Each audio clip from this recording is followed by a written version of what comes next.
Sağına lehirleri akan hafif balkıdır.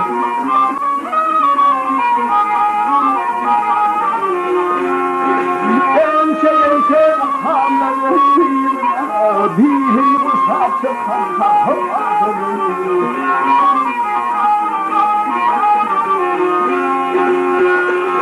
Cebdehilinden dünyayı makamlar kuhunu gelip heynizini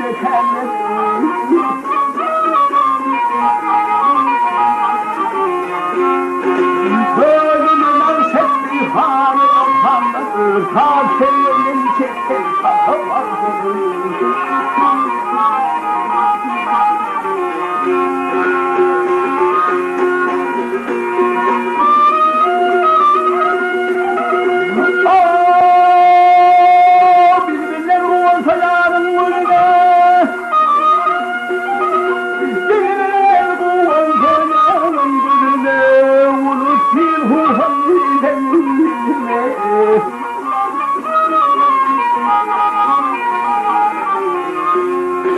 Ömrünü bahşedip Türkmen'i tarihini yeter dağılmasın.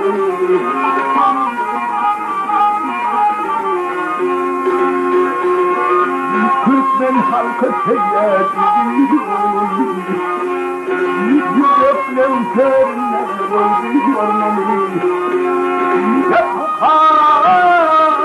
Dünyasını böyle ömrünü bağışlayıp geçen halkı